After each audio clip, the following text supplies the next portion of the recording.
कोई जान नहीं सकता, क्योंकि वो ऐसे देश से है कि वो यहाँ कुछ है नहीं।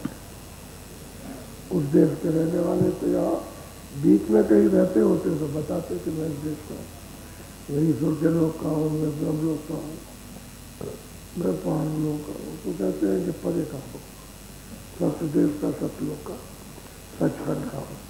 तो उनकी ये मैं फिर अलग पुरुष उनका भी इशारा ही है।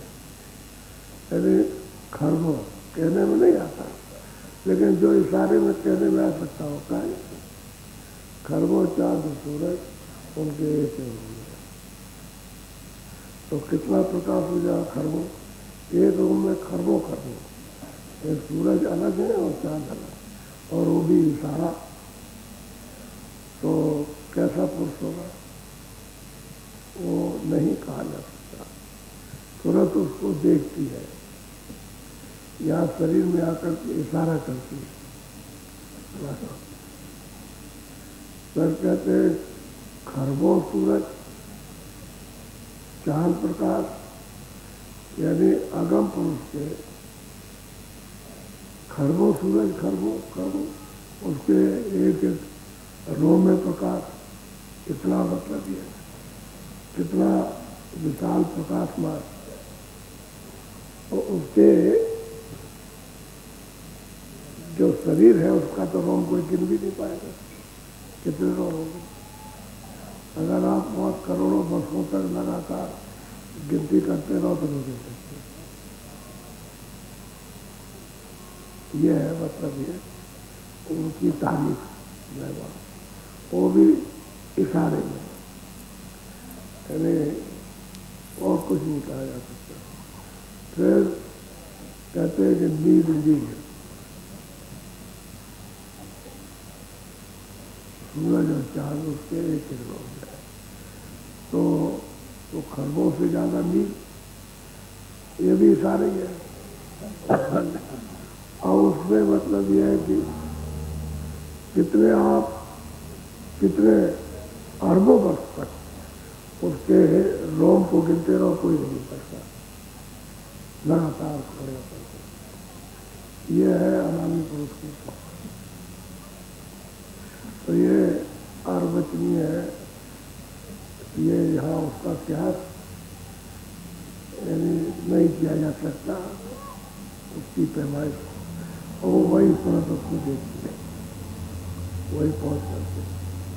अब बाकी जो यहाँ है वो क्या है, अब इसी को सब लोग कहते कोई ध्यान करता, बहुत मेहनत की, कोई ध्यान किया, कोई मतलब योग किया, कोई थोड़ा बहुत पा लिया, वो कहता है यही सब कुछ और कुछ नहीं। और ये नहीं जानते कि भाई सतलोक से ये तुरंत उतार के बेटी गई, नीचे उतार के तो सैंदल कमल में जो उसका प्रकाश और उसकी शक्ति, उसका ज्ञान, उसकी ताकत तो ज्यादा सबसे, तो ऊपर वाला जो उसको भेजा वो ब्रह्म उसकी ज्यादा शक्ति। और फिर उसके ऊपर में जब उसको पार ब्रह्म को भेजा तो उनकी शक्ति उससे भी ज्यादा। और जो 12 गोपनीय है उनकी शक्ति इन सबसे ज्यादा, प्रकाश भी सबसे ज्यादा, शक्ति भी सबसे ज्यादा, ताकत भी सबसे ज्यादा, और जिस्म भी बहुत बड़ा जो उनका जिस्म है, तो उसकी क्या मेहनत किया।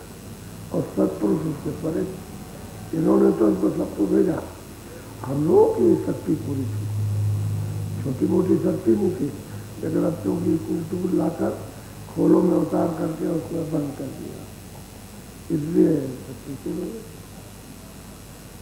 तो उदाहरण वहां से आते आते और यहाँ तक बस छोटी हो गई, तो तुरंत एक बूंद से भी कहा, एक जल में यहाँ पे इसकी शक्ति इस जल में लोग होगा, इसलिए अब इससे क्या उसकी मेहनत की जाए, क्या उसके गुणगान को जा सकता है, क्या इनसे दिन रात अरबों खरबों बढ़ते जाते रहो कुछ होता है। ये तो कृपा सत्पुरुषों की हो जाए तो सब पाओ, ये है।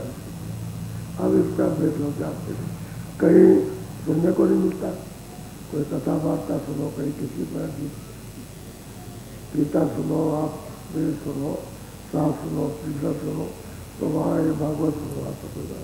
इसका तो कोई जिक्र नहीं है, किसी को पता ही नहीं किसी को। अब वो संत ही है, इसीलिए कहा गया कि भाई संत हैं तब उनकी खोज करो, कैसे कह दीजिएगा। आपका तो काम खोज करते हैं, और तभी उनसे सबका पथ, सबका रास्ता और सबका पद और सबकी पहचान, सबका स्थान, सबका निशान और सबका नाम और सबका उनसे पता चलेगा, बाकी कोई नहीं। इसलिए अब जीव बेचारे क्या करते, अब उनको क्या है, जो सुन रहे हो कह दिया। परमार्थ की जरा भी न तो जानकारी न इच्छा है, न परमार्थ का कोई रास्ता आपके पास, कुछ नहीं है। तो ये प्रार्थनाएं जो साधारण है, और जो तो सब इशारे की प्रार्थना है, उस पुरुष की प्रार्थनाएं सब इशारे होती है।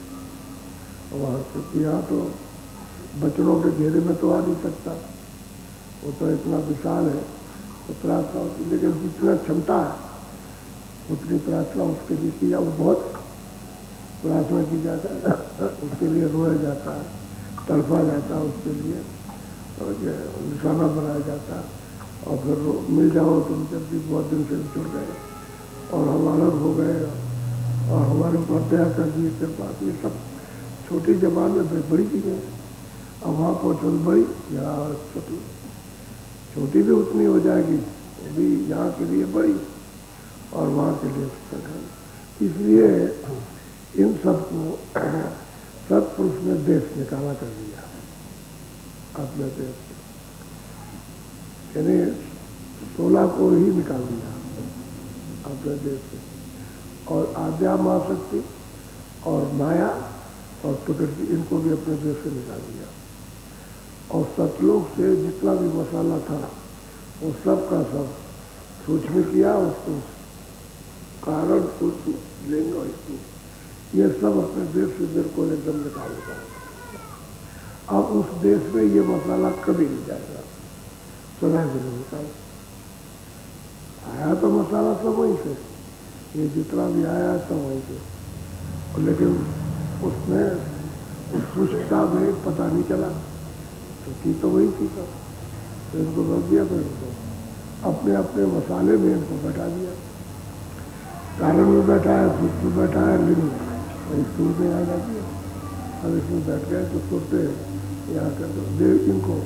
अब इन्होंने तपस्या की, अब तपस्या करते रहे, सैदल कमर ईश्वर करते रहे और त्रिकुटी ब्रह्म करते रहे, और 10वें द्वार में 5 दिन और भगवान गोपाल और 12 है बोला अपनी अपनी आठवीं की तपस्या कर, क्योंकि और तो यहाँ कुछ था नहीं, यहाँ तो कोई चीज़ और कहीं नहीं थी, ऊपर विमानों में कुछ नहीं था, खाली पड़ा था। विमान तो सत्य ही पुरुष के बनाए, उसने पहले ही आवाज से ये सब तैयार कर दिया, तो उसके बाद हमको भेजा। तो उन्होंने तपस्या की, और तपस्या कोई 1000 2000 कितने, यानी सतयुग त्रेता द्वापर कलयुग कितने खत्म हो जाए तब तक ये उसका ध्यान सदा करते रहे, अपने अपने स्थान पर। तब कितने समय के बाद सतपुरुष खुश हो गए और उनसे वहाँ से कहा कि तुम क्या चाहते हो, हम तुमसे खुश हो गए। तो कह लगे हम थोड़ा सा कुछ राज चाहते हैं, तो राज उन्होंने मांगा। तो वहाँ तो कुछ और है और यहाँ छोटा सा। तो अब ये है कि बगैर चेतनता के कोई भी विस्तार नहीं हो सकता। क्यों? कि वो भी चेतन है, वो भी तो सूरत है, वो भी सूरत से अंदर कर बैठे, वो दूसरे नहीं। लेकिन ये है कि उनको निकाल दिया, उनको स्थान दे दिया, उन्होंने तपस्या की, तो उनके अधीन अजय शब्दों का भंडार दिया गया। कहते ठीक है हम तुमको देते हैं, और मसाले में मिला करके तरह हाथ में अपना तैयार करके राज करो। तो बस उसको दे दिया गया, बांट दिया गया सबको, 16 को बांटा, सबको अलग अलग बांट दिया और अलग अलग अपने अपने मंडलों में रख दिए। और जो 12 रहते हैं वो सर्वनाश में नहीं जाते, उनका नाश नहीं होता, लेकिन रहेगा अपनी जगह पर, वो नाश नहीं होगा। बस इसको सबको अलग अलग बांट के दे दिया, अपने अपने देश में, अपने अपने राज्य में सब पर अपना राज करते रहते हैं। लेकिन अब ये है कि वहाँ की जो सुनते हैं उनको तकलीफ बहुत है, मालिक का दर्शन नहीं होता, ये तो उनको है, लेकिन वहाँ से कोई तकलीफ नहीं है।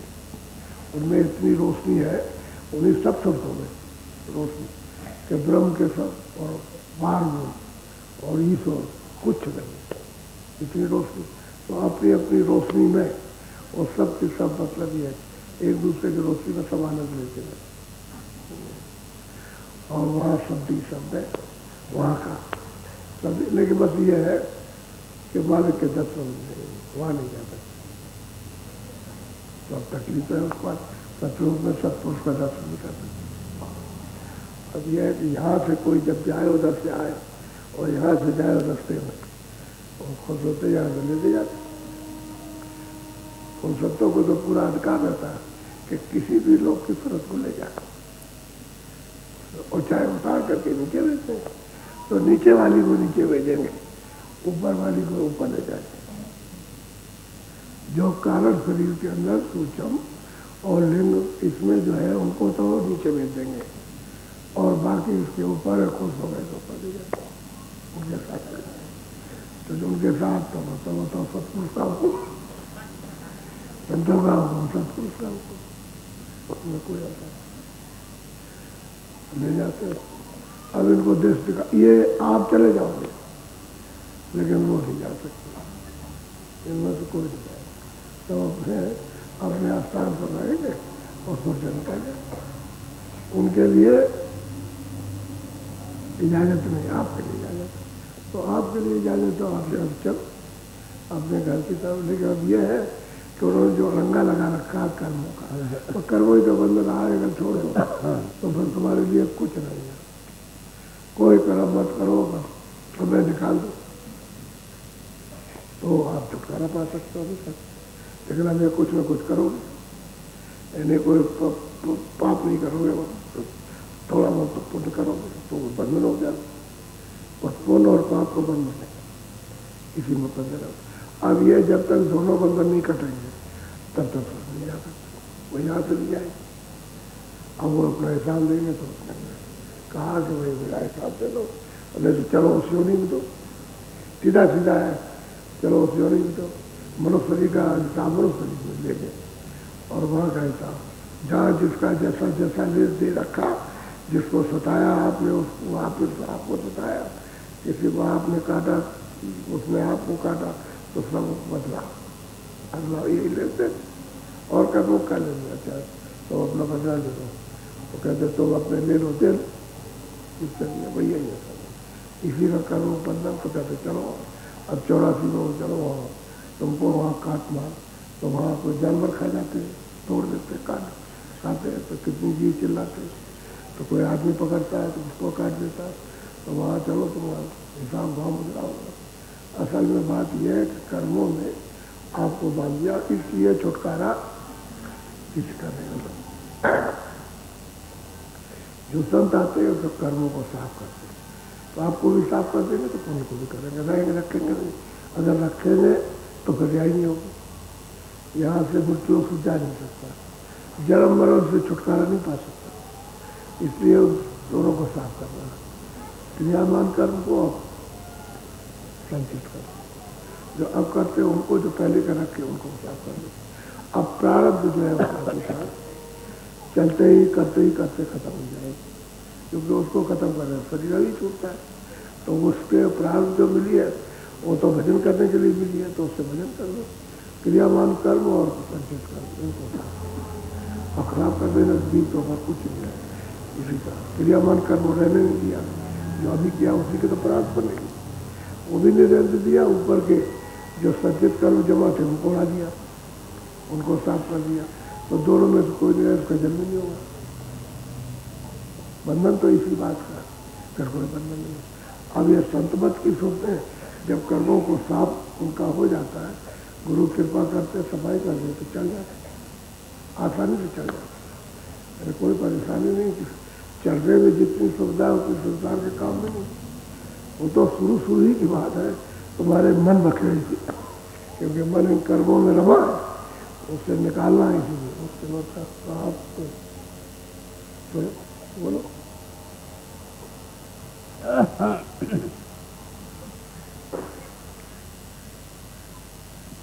सतगुरु का नाम पुकारो, सतगुरु को ही अरे भाई एक काम करो कि सतगुरु ने जो नाम दिया है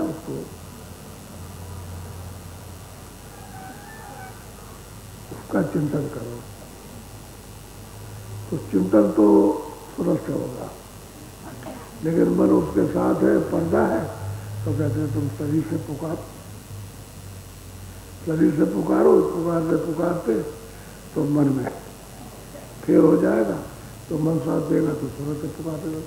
आवाज दोगे या हम अंधेरे में खड़े हैं जंगल में, अभी जंगली है, तो आप दया करो, कृपा करो, तो आप पुकारते हो उसको। तो सतगुरु का नाम दिया हुआ पुकारो, इनके उसको याद करो, इन्हें उसको सुनो, और सतगुरु को ये यहाँ हृदय में डाल ये है। तो सूरज से उसका रूप, उसको याद करो, उसको अब सफाई हृदय साफ हो जाएगा तो सतगुरु का रूप बैठ जाएगा, सूरज आ जाएगा। और जब तक सफाई नहीं होगी तब तक छिन्न भेद रहेगा, वो स्थिर नहीं हो सकेगा। कहते हैं कि तुम टेर लगाओ, तड़प की टेर लगाओ और उसको पुकारो, तो उसी के साथ में यहाँ से जाकर सब अवस्थाओं पर सुनाई हो जाती है। सब अवस्थाओं सुनाई, जिसका नाम लोगे, रूप को याद करोगे, यही कहते पुकारना। नाम लो, रूप को याद करो, नाम लो, रूप को याद करो, तो सब स्थानों पर उसकी खटाखट, यानी मतलब यह है कि जानकारी होती है। और फिर वहाँ से उस दया की किरणें कि हमको कौन याद कर रहा, सब अपनी अपनी छोड़ते, तभी सूरज को मदद मिलेगी मन को। तो कहते सतगुरु का दिया हुआ वो तो सब नाम, ईश्वर का भी नाम, ब्रह्म का भी, अपार ब्रह्म का, महाकाल का, सतपुरुष का, कहते उस नाम को पुकारो। घाट पर बैठ करके अंदर घाट पर और टेलो, टेल लगाओ, यानी सूरज से उसको सुनो। सूरज से सुनने का मतलब टेल लगाना, कि हमको आप अपनी आवाज़ हमको सुना दीजिए। अब आपके पास पहुंच जाए तो किसने बेन बताया, कहते गुरु ने बताया। कैसे पहुंचोगे, कि नाम को, शब्द को पकड़ के पहुंचोगे उसके पास। शब्द को सुनो और सुनते सुनते सुनते सुनते उसी शब्द ही में उसमें ले जाओ, इधर का ध्यान टूट जाएगा, शब्द की मिलेगा, शब्द सीखेगा। तो सतगुरु नाम पुकारो, जो दिया हुआ नाम है, अंतर्घाट से ही बताया जाता है। घाट पर बैठ करके नाम लिया जाएगा, रूप याद किया जाएगा, बाहर नहीं, बाहर इंद्रियों में नहीं, बाहर घाट पर इधर यहाँ पर। यहाँ मतलब है उसका नाम लो निरंजन का, उसका रूप करो, उसके स्थान को याद करो, उसकी आवाज़ सुनो। यह है टेलना, टेल लगाना। कि हम सुन रहे हैं कि आपकी आवाज़ सुनाई दे जाए, हम ध्यान लगाए हुए थे, ये टेल है। जब हमने ध्यान लगाया कि ऊपर से आवाज़ आए, अंदर के कानों से सुने, तो ये टेर हो गई, क्योंकि आपका इधर का ध्यान हट गया। संसारी बाहर के सुराखों का ध्यान हट जाता है, उधर में लग जाता है, ये टेर होती है, पुकार होती है। बोलो सतगुरु का करो भरोसा, फिर करो न पूछो। कहते हैं घाट पर बैठ कर, दोनों आंखों के तीसरे तिल पर बैठ कर, ये घाट है आगे चक्कर, यहाँ बैठ करके उसका नाम लो जो दिया है। और कहते हैं कि फिर विश्वास करो कि सुनेगा, सुनने को मिलेगा, जरूर नाम मिलेगा सुनने को, विश्वास। और विश्वास में बैठ कैसे करो, किसी ने बताया तो विश्वास करना, वो कहता अच्छा तुमको हम पढ़ा देंगे, ये पढ़ना तुमको सिखा देंगे, तो आप विश्वास करते हो, बताइए। तो पहले तो कहता है कि अच्छा ऐसे ऐसे खींचो, ऐसे, तो लकीर खींचते हो। जब लकीर खींचने की आदत पड़ जाती है ना, तो कहते पट्टी खींचो, इसी को खींचो, साफ करो, और फिर उसको बताएगा वो, हमसे नहीं लिखा जाता। और लड़का कहता है हमसे, यार तुम देखो ऐसे करो, लिखो तुमको आ जाए। तो धीरे धीरे लिखते लिखते जब उसको अक्षरों का चस्का पड़ता, का माने कमल, गा माने गदा, जब उसको याद करता है कि ये, तो उसको रुचि होती है उसको पढ़ेगा। तो रुचि होता है, उसको विश्वास होता है कि हमारी गुरु जी है, हमारे अध्यापक हमको पढ़ा है। ऐसे ही घाट पर बैठ के जब तुम पुकारते हो नाम को और ऊपर को ध्यान लगाते हो, सुनने का है देखने का, तो फिर उधर से तो इसमें विश्वास होना चाहिए कि गुरु कृपा करेंगे, उन्होंने सच्ची चीज़ बताई तो उसी के साथ कृपा करेंगे। तो जब सुनाई देगा तो वही गुरु की कृपा, जब दिखाई देगा वही उनकी कृपा। नहीं तो पहले तो कभी हुआ नहीं था, पहले तो कभी नहीं हुआ। जब सुनाई देने लगा और आँख से दिखाई देता तो उनकी कृपा हो गई। तो कहते विश्वास भरोसा करो, विश्वास भरोसा करो। और जब भरोसा विश्वास नहीं करोगे तो फिर वो चीज़ मिलेगी, क्योंकि वो तो उन्हीं के पास है। तो हमारा तो जन्म इतना बीत गया, हमको तो अभी तक कुछ नहीं मिला। हम घाट पर बैठो, क्योंकि इंद्रियों का बाहर का घाट पर नहीं, अब तो एक चेतन सूरत का घाट है। वहाँ पर आपको घूम करके यहाँ बैठना और ऊपर निगाह से देखना, कानों से देखना। कहते हैं कि सुनो बाहर से कोई आवाज़ आ रही, तो बाहर के कानों से आपने बाहर की आवाज़ की, और वो कहता है ऊपर से आवाज़ आ रही है, तो अंदर के तीसरे कान से या तीसरी आँख से देखो, सुनो। तो उसका विश्वास तो करो कि उसने जो बताया वो देखने को मिलेगा। तो आप जब लगते हो लगन के साथ और विश्वास करते हो तो होता ही होगा। अगर हम विश्वास नहीं करेंगे हमको क्या मिलेगा? जब विश्वास नहीं करेंगे अध्यापक का, वो तो गुरु जी है, वो तो सब कुछ है। वो तो कहते हैं कि भाई तुम काम करो, पुकारो। अब पुकारने लगे तो सुनने देखने लगे, दृष्टि को एकाग्र किया, यही पुकार है कि आप दर्शन दो, आया अपनी आवाज़ सुनाओ। तो ये है गुरु की कृपा, इसी पर विश्वास करना। जब करने लगोगे तो जल्दी सुलभ हो जाएगा। बोलो। साथे गुरु तोई छेन छेन पोसे, भगता तेरी सब विधि। अब सतगुरु का काम क्या है कि चिन तुझे संभालते हैं, हर वक्त संभालते हैं। वैसे तेरा मन खराब होता है, कभी बैठ जाता है, कभी किसी काम में लग गया, किसी चीज़ में लग गया, किसी को ज़्यादा पसंद करने लगा, तो कहीं उलझ गया, तो कहते हैं तुम्हें संभालते। जब सत्संग में पहुँचता है संभाल कर, संभालते गिर न जाए। तो मतलब ये कि नीचे अब तो हर ग्रह तो कहते हैं सब विधि से संभालते, और घाट पे ले आएंगे तब तो पूरी संभाल करेंगे, पर तो आप तो पूरी संभाल होगी। लेकिन जब तक मन यानी इंद्रियों के घाट को नहीं छोड़ पाता और यहाँ आकर के सूरज का साथ नहीं देता, तब तक किसी समय भी फिसल सकते हो, कभी भी आप गिर जाओ, कहीं भी गिर सकते हो। मोह में, ममता में, काम में, क्रोध में, आशा में, तृष्णा में, बैर में, पिछड़े में, काम में, क्रोध में, इसमें सब में गिर सकते हो कभी भी। तो कहते हैं तुझे हर वक्त तेरी संभाल करते रहते। पोसना माने संभाल करना। जैसे पौधा जमीन पर लगाया तो उसकी संभाल की जाए, पानी थोड़ा दे दिया जाए, तो गुड़ाई कर दी जाए, देखा जाए, तो पौधा मर जाता है। और वैसे ही आपने लगा दिया, पानी नहीं या गुड़ाई नहीं की तो खत्म हो जाए, सूख जाएगा। ऐसे ही कहते हैं हर वक्त तुझे छिन छिन तेरी संभाल तो को पहुँचते रहते। बोलो। और जो अहंकार है छोटी छोटी चीजों, ऐसा नहीं, सबको अहंकार है। अब मैं एक दफे चला जा रहा था, तो हमने भाई तुम कौन हो? कहने लगे मैं तो ही हूँ। तो पीछे से आ रहे थे जत्ते के जत्ते गधों के, तो उसमें कोई लड़का बैठा था, कोई सामान रखा था, कोई कुछ था। एक उधर से आ रहा था, तो वो खड़ा था, मुझसे बातचीत कर रहा था। तो उधर से आकर मैंने देखा, मैं गधे पर कितना मेरे जैसा कोई भी नहीं बैठ सकता, तुम्हारे गांव में मेरे जैसा कोई नहीं बैठेगा जैसे मैं गधे पर बैठता हूँ। तो उसको गधे पर बैठने का अहंकार। तो कहते हैं हमता, कहते हैं अहंकार, कहते हो अहंकार तेरा तो दमन करते। तो किसी चीज़ को किसी को धन का अहंकार, किसी को विद्या का अहंकार, किसी को बल का अहंकार, किसी को कुछ अहंकार। इसमें तो कहते तेरी हमता, तेरा अहंकार सब खोस लेते, छीन लेते, यानी उसको खत्म कर देते। वो छूट जाता तो क्या देते? दीनता देते। तभी दीनता में तो पुकार सफल होगी। अगर दीनता नहीं आएगी तो पुकार उसकी कामयाब नहीं होगी। वो जैसे दीन हुआ तो पुकार सफल तेरे काम हो जाएगी, दया हो जाएगी। उसको दीन होते ही जब पुकार लगाएगी तो बस दया तुरंत होती है। और अहंता में, अहंकार में मतलब ये कि मैं ये करता हूँ, मैं वो करता हूँ, ऐसा कभी कभी कहते हैं मैं ऐसा कर सकता हूँ। तो पहलवान होता है मैं ये कर सकता हूँ, नहीं कर सकते।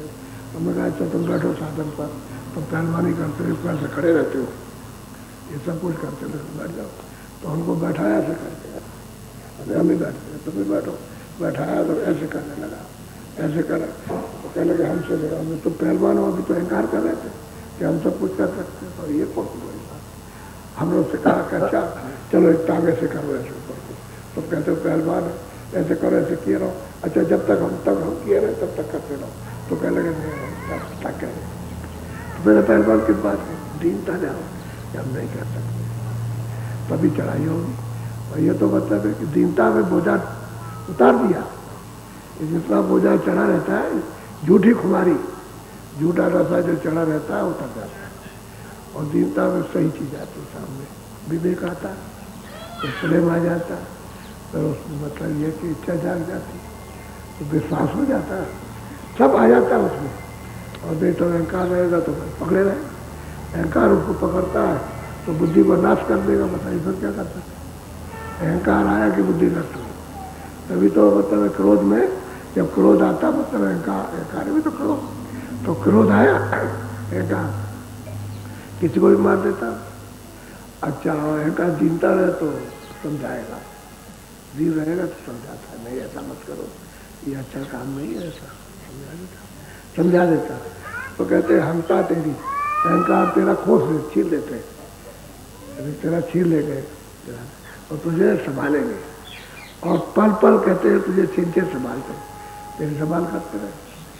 अब यह उसको संभालना चाहिए। जब वो हो जाएगा, बच्चा बन जाएगा कि मैं आपका बच्चा हूँ, आपके आश्रय हो, तो संभालेंगे। और जब वो कहेगा नहीं कुछ नहीं, मतलब तो फिर माँ क्या करेगी? माँ तो उसको संभालती है जो अबूझ, जो दीन है, वो कुछ नहीं जानता, उसकी संभाल करती है। और जो जानने लगेगा उसकी क्या, तो आप संसार को जान लगे, दीन तो हुआ नहीं। तो इसलिए क्या अहंकार में क्या आपको मिलेगा? बहुत लोग अहंकार करते हैं। बोलो तू करे न चरण न होते, सतगुरु से मति कर रो। भाई सतगुरु से कोई तुम रोज मत करो, ये मेरा काम नहीं कर सकते, ये नहीं कर सकते, या कुछ जानते नहीं है। तो कहते हैं कि सतगुरु के चरणों में लग, क्योंकि घाट पे बैठ के चरणों में लगना, ये चरण तो शारीरिक है, बाहर के चरण ये तो स्थूल चरण, लेकिन वो चेतन चरण। और सूरज भी चेतन, तो कहते तो उसमें लग, कैसे लग? होश करके, संभल कर होश करके उस चरणों में लग, तो तुझे अमृत पीने को मिलेगा। तो कहते ये कि वो जानते नहीं है, रोज करना मतलब ये कि जानना कि नहीं जानना, वो नहीं जानते, वो नहीं समझते, कुछ नहीं मेरे भेद को जानते। तो ये बात जानते सब कुछ, लेकिन एक दिन भी अगर कह दे कि तू ये क्यों करता है, जो करता है, तो दूसरे से फिर आना बंद कर देगा, तो उसके ऊपर पर्दा पड़ जाएगा और फिर उसके बाद हो जाएगा। अगर वो कहते तो सब जान लिया हमारी बात, जानते हैं, लेकिन फिर भी तेरी संभाल करते ताकि वो पर्दा उसका साफ हो जाए। जो छुपा के कपट की भट्टी बनाई और उसको जमा कर रहा, उसी पर्दे को साफ करना चाहते। उसके बाद तो कपट की भट्टी कुछ नहीं, वहाँ तो निहंग होना, सूरत को तो नंगा होना है, क्योंकि पहले नंगी आई थी, नंगा होना। ये तो बनावटी आपने आभूषण पैर रखे तरह तरह के आपने, लेकिन वैसे तो वहाँ तो नंगी है। यहाँ आप ये कपड़ा ले आओ, वो ले आओ, फला ले आओ, वो लिंग शरीर है, वो सूक्ष्म शरीर है, तो यहाँ तो आप मतलब ये शर्मिंद, वहाँ क्या शर्मिंदगी, वहाँ तो वो तो नंगी है, वहाँ कोई शर्मिंदगी, वो तो सच्चा प्यार, सच्चा प्रेम है, सच्चा आनंद है, तो कहते रोष मत कर, अविश्वास मत कर कि कुछ नहीं जानते, जानते हैं, लेकिन घाट पर बैठ करके तू ये मेरा काम हो जाए, उसके लिए दिन हो जाए कि मेरा काम कुछ बन जाए, तो मेरे ऊपर दया हो जाए, तो दया हो जाए। उसका सब लेने का तरीका है। किसी को कहते हैं कि सत्संग सुनो और सुन करके उसके माफिक चलो, रहनी कहनी, यानी उसकी पकड़ सुनना और देखना, ये सब कुछ करना, सब रहनी कहनी सीख लो उसकी पूरी पूरी, तो जीता रहेंगे तो सब कुछ ले सकते हो। उसके पास तो सब कुछ, तो सब देना चाहता लेकिन रख कब सकते हो। अगर कोई आकर के यहाँ खड़ा हो जाए, एक मुट्ठी भर के हीरा देने लगे, तो आप यही तो अविश्वास करोगे कि हीरा नहीं है, कांच का टुकड़ा, ये कांच है। हीरा होता तो अपने पास रखता, हमको हीरा बांटता हूँ, हमको तो एक दाना नहीं दे सकता, वो हीरा बांटता, लेकिन सही हीरा था। आप उसके जौहरी नहीं थे, परखगार नहीं थे, इसलिए आपने अविश्वास किया कि कांच का टुकड़ा है, फेंक दिया। अब फेंक दिया तो उसका तब तक पीछे से कोई आया जौहरी, उसने कहा हमने सुना था कोई बांटता हुआ हीरा मुट्ठी मुट्ठी जा रहा, कहना कहा जा रही क्या पड़ेगा, ये सब पड़ेगी। तो उसने सब कुछ दे दिया, वो तो जान गया, अरे बांटने वाला झूठा नहीं था, उसने क्या हीरा था, वो तो अरबपति खरबपति हो गया, तू भिखारी क्या कंगाल रह गया। दिया था तो तुमको कंगाल बिठाने के लिए, तो विश्वास ही नहीं किया। यही बात परमार्थ की कि लोग जो है विश्वास नहीं करते, वे नहीं समझते इनके पास कुछ होगा, ये कुछ जानते, कपट रखते हैं, तो कपट से दरवाजे पर नहीं बैठ पाते। और निष्कपट हो जाए, भली बुरी जो कुछ भी हो, उसका निष्कपट कर दे, तभी सफाई जल्दी होती है। और नहीं तो वो फिर और जमा करते रहो, और जमा करते रहो, फिर डालते रहो, तो वो कपट से कपट कपट कपट कपट जमा हो जाएगा। बड़ा साफ है। बोलो साते घोरो करते अब सुने मोसे कई जाते न रंच। महापुरुष कहते हैं भाई सदगुरु की गति, कहते हैं तू सुन सुन, मुझसे उनकी गति नहीं कही जाती, तू क्या जानेगी, मैं जानता हुआ नहीं कुछ कह सकता सदगुरु के बारे में, तो क्या है, और तू कुछ जानती नहीं है तो तू क्या कह सकती। कहते हैं मुझसे सुन, मैं उनकी गति को संकेत में सुनाता हूँ। बोलो 10 में से खेचे 9 से फिर एक करें तो ही 2 से। कहते हैं कि ये 10वां द्वार है, ये दोनों आंखों के शरीर का, ये तुरंत यहाँ बैठी है, और 9 द्वार इंद्रियों के नीचे। तो कहते हैं 9 द्वारों से खींच कर, खुदा से मतलब यह है कि इंद्री से, नाभि से खींच करके, हृदय से, कंठ से, और फिर उसके बाद आँख, कान है, दरवाजे, नाक है, ये जिब्या है, इस सब से खींच करके, और यहाँ कहते हैं यहाँ आ जाएंगे 10 में तुरंत यहीं बैठी, तो यहाँ से मिट करके आई है, तब तुझे ले चलेंगे आगे। अब वो गुरु ये काम तेरे साथ करेंगे, तो तू तो जानती नहीं कि मुझे किधर ले जाए, उसकी परख पहचान तो रास्ते की जिधर जाने की कह रहे।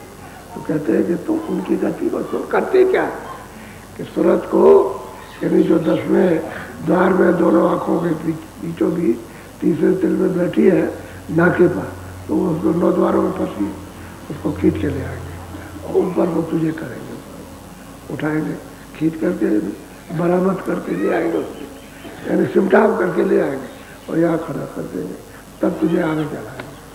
तो तू गति तो उनकी जानती नहीं कि वो क्या करना चाहते हैं, क्या देंगे। बोलो सदारस तो पिलावे जमपुर से फिर बचा। अब कहते हैं कि शब्द का रस, शब्द से जोड़ेंगे, शब्द से मिलाएंगे, जब तू उसको सुनने लगेगी तो उसका शब्द रस, उसमें रस है तो उसको पिलाएंगे, तभी 4 खानों से 84 लक्षण, और नरकों से तब छुटकारा। जब शब्द का रस मिलेगा तो छुटकारा। बिना शब्द को पाए हुए कोई भी सूरत इस 4 खानों से और 84 लक्षणियों से नरकों नहीं बच सकती। कहते हैं शब्द का रस, शब्द से जोड़ेंगे और रस पिलाएंगे, तो अमृत है, वो तो चूड़ा।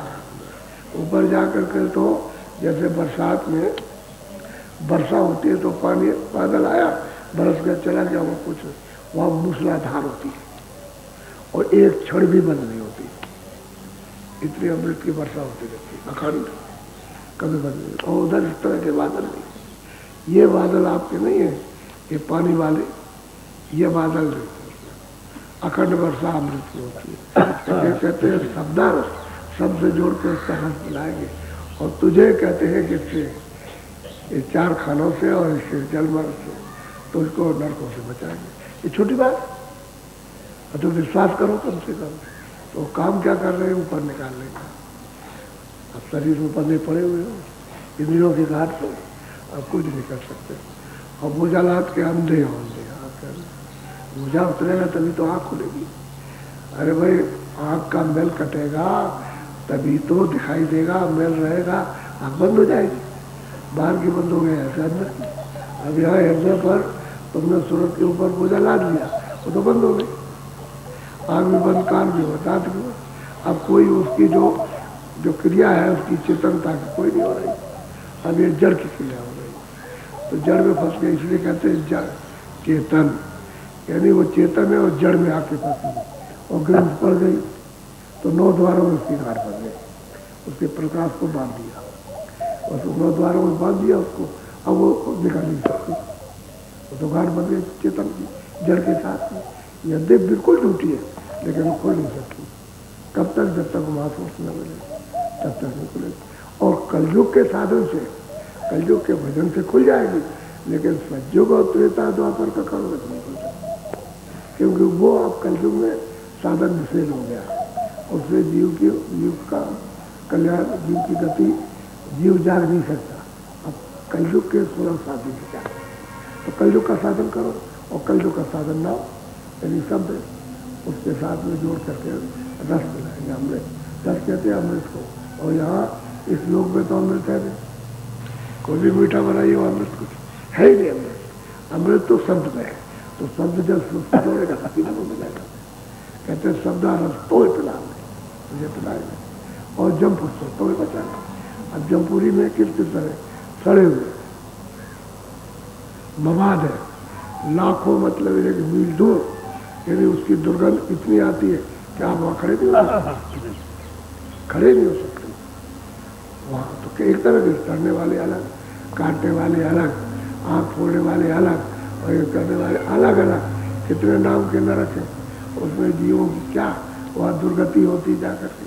तो संतों ने जब उसको देखा तब तो आपसे कहा, अगर देखते नहीं तो क्यों कहते हो, तो कहते हैं शब्दा रस पिला देंगे और तुझे है जमपुरी से बचा लेंगे।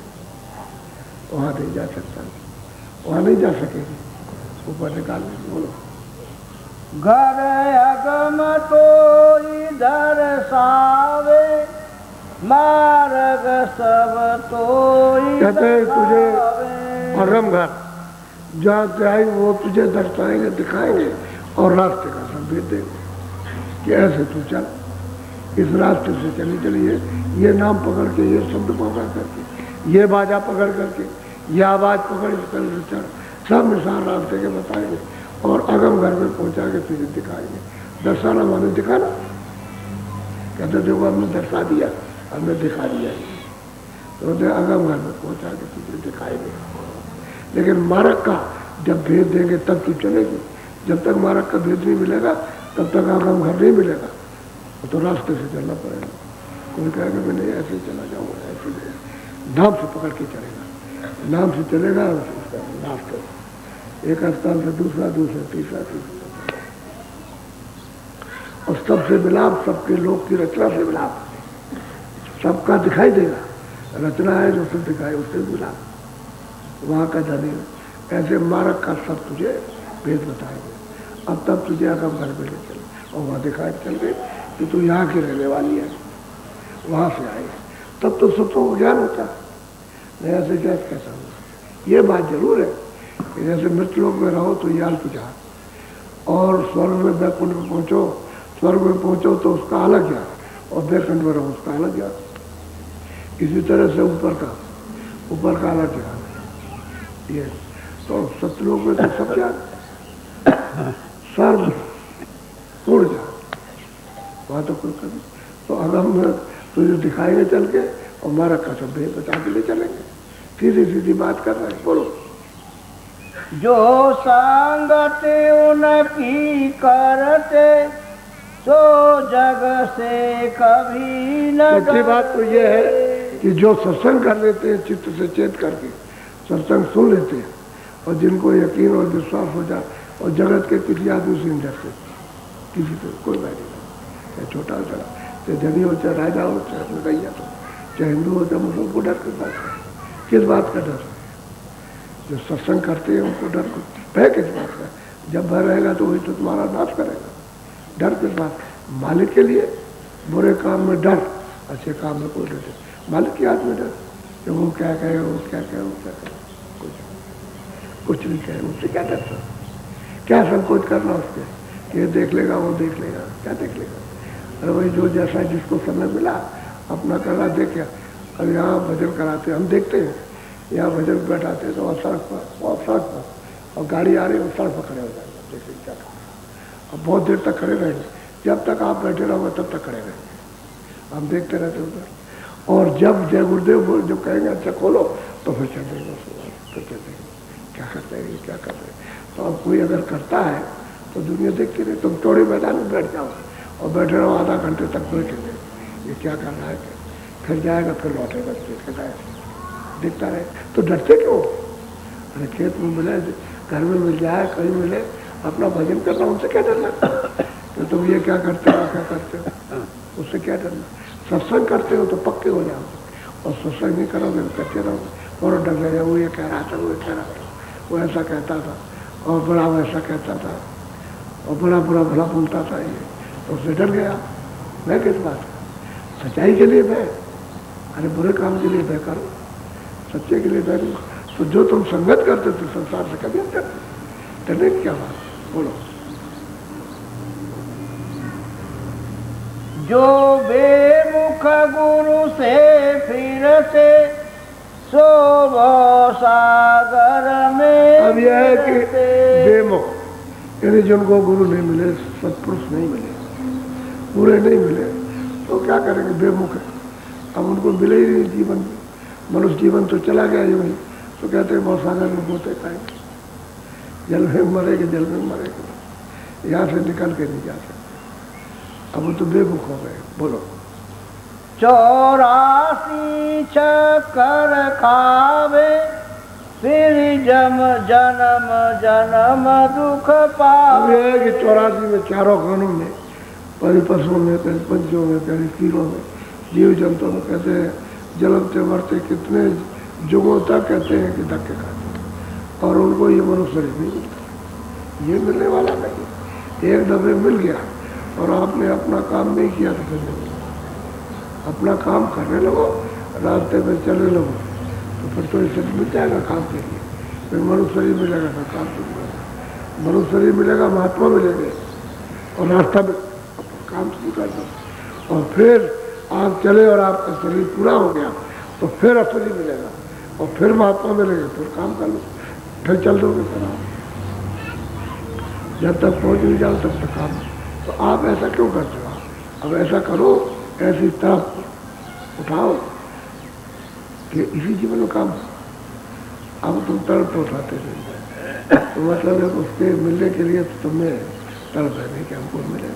ऐसे ही जब कहा तो थोड़ा बहुत कुछ जबान से, कुछ बाहर की बाणी से कुछ कहा और फिर सुस्त हो गए तो अब क्या किया जाए?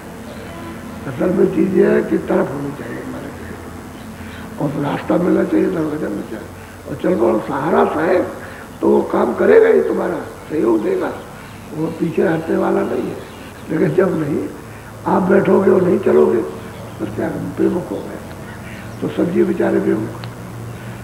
और कभी कभी अगर महापुरुष मिल भी गए सभी लोग बेमुख हो जाते। एक दफे आए और उसके बाद नहीं आए, कोई समझते आ रहे कुछ ऐसे ही होगा तो जानते भी नहीं बेचारे।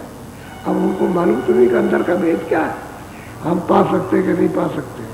तो कहते बच्चे सत्संग करो और फिर उसके बाद क्यों किसी से डरना? बोलो। तुम सोचो अपने मन में कोई नाए गुरु समझ। ये बात सत्य है कि भाई कोई अपना नहीं इस संसार में सब कोई भी जिसको आप अपना समझते हो भी आप, क्योंकि कल जाने लगो तो आपके साथ तो जाएगा। शरीर छूट जाए सकीरा हो जाएगी। इसको कहेगा उठा करके ले जाओ, इसको फूक दो या इसको गाड़ दो, तो कहते कौन है अपना? नाम किसी के साथ आए, नाम किसी के साथ जाए। अकेले आए अकेले जाए, ना कुछ लेकर आए ना कुछ लेकर जाएंगे। तो कहते हैं गुरु अगर नाम के साथ जोड़ देगा तो मेरा हो जाएगा और मैं गुरु का बन जाऊँ।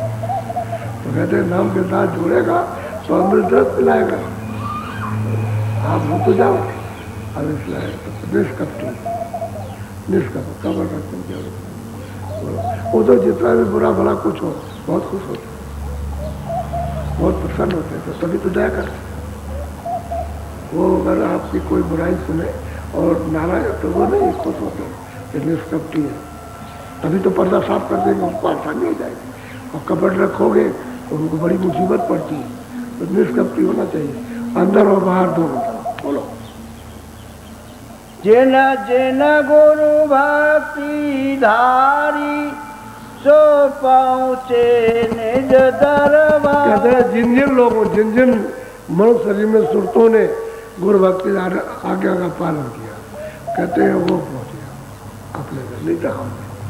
अपने घर निधाम कहते हैं अपना देश, जो सतलोक है जहाँ से आए उसी को निधाम कहते हैं। बीच में कहीं नहीं कहते, न कोई मृतलोक है निधाम, न कोई स्वर्ग, न कौन, न ईश्वर का लोक, न ब्रह्म का, न पार लोक का। वो निधाम वही जहाँ से सब आए, वही निधाम कहते वो पहुँच जाएगा। अब यह है गुरु भक्ति धारण कर ले कि जो कहे उसको माने। तो धीरे धीरे सत्संग सुनते सुनते सुनते सुनते सुनते सुनते रमा हो जाता है, फिर जो कहते उसको मानने लगता, फिर प्यार हो जाता, उसी को कहते हैं भक्ति। फिर कहते हैं अच्छा ये रास्ता भजन करो, भजन करो, तो भजन करने लगते हैं। तो जो प्यार से जो उनको बताया वो करने लगते, यही गुरु भक्ति है। तो जिन्होंने गुरु भक्ति है वो पहुँचे नहीं था, अपने घर में पहुँच जाएंगे। अरे वहाँ तो मालिक है ही बैठा हुआ। गुरु गुरु भक्ति न जिनको प्यारी तेन जीती बात। अब यह है कि उन्होंने महापुरुष की खोज तो की नहीं, सत्संग उनका सुना नहीं, प्यार उनसे किया नहीं, तो कहते हैं वही जिनको गुरु भक्ति नहीं किया, जिनको प्यारी नहीं लगती, तो ये मनुष्य जीता हुआ दरवाजे पा करके लौट गए, तो चारों खानों में चले गए। इसको लौट कर कहते हैं, नरकों में चले गए। तो जीती जो जीतने वाली बारी मिली थी कि अब कि जीत जाओ, यहाँ से निकल जाओ, अपने घर में पहुँचो, वो हार गए। फिर भी मनुष्य चार खानों में बंद कर दिया निकाल।